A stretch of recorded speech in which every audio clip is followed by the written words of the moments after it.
আসসালামু আলাইকুম। ইসলামের ইতিহাস সিরিজের ষষ্ঠ পর্বে আপনাদের স্বাগত।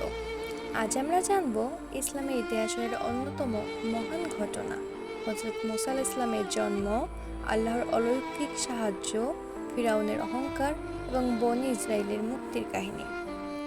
মিশরের শাসক ফিরাউন নিজেকে সর্বোচ্চ ক্ষমতার অধিকারী মনে করত। সে বনী ইসরায়েলের উপর কঠোর নির্যাতন চালাতো। একসময় ভবিষ্যদ্বাণীর ভয়ে সে বনী ইসরায়েলের নবজাতক পুত্র সন্তানদের হত্যা করার নির্দেশ দেয়। এই কঠিন সময়েই আল্লাহর ইচ্ছায় মুসা আলাইহিস সালাম জন্মগ্রহণ করেন। আল্লাহ তার মাকে নির্দেশ দেন শিশুকে একটি বাক্সে রেখে নদীতে ভাসিয়ে দিতে। আল্লাহর প্রতিশ্রুতি দেন যে তিনি শিশুটিকে নিরাপদে ফিরিয়ে দেবেন। আশ্চর্যের বিষয়, সেই শিশুটি পৌঁছে যায় ফিরাউনের প্রাসাদে। ফিরাউনের স্ত্রী শিশুটিকে নিজের সন্তান হিসেবে লালন পালনের ইচ্ছা প্রকাশ করেন। এভাবেই আল্লাহর পরিকল্পনায় মুসা আলাইহিস সালাম শত্রুর প্রাসাদেই বড় হতে থাকেন। মুসা আলাইহিস সালাম মাদিয়ানে চলে যান। পরে সিনাই অঞ্চলে আল্লাহর সঙ্গে কথা বলেন এবং তাকে নবুয়ত দান করেন। আল্লাহ তাকে ফিরাউনের কাছে গিয়ে এক আল্লাহর দাওয়াত দেওয়ার নির্দেশ দেন। আল্লাহ মুসা আলাইহিস সালামকে কয়েকটি নির্দেশ দেন।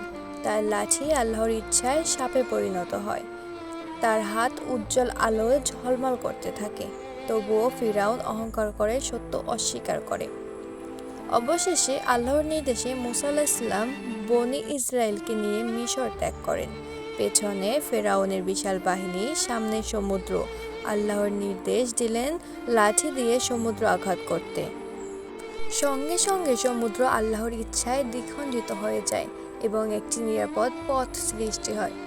মুসা আলাইহিস সালাম ও তার অনুসারীরা নিরাপদে পার হয়ে যান।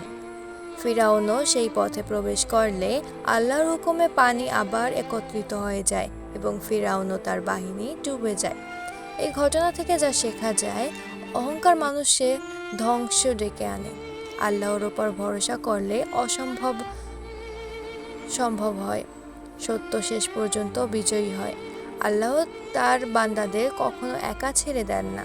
পরবর্তী পর্বে আমরা জানব ইসলামের ইতিহাস পর্ব সপ্তম, হযরত দাউদ আলাইহিস সালাম ও জালুতের ঘটনা, কিভাবে ঈমান, সাহস ও আল্লাহর সাহায্যে দুর্বল শক্তিশালীকেও পরাজিত করেছিল।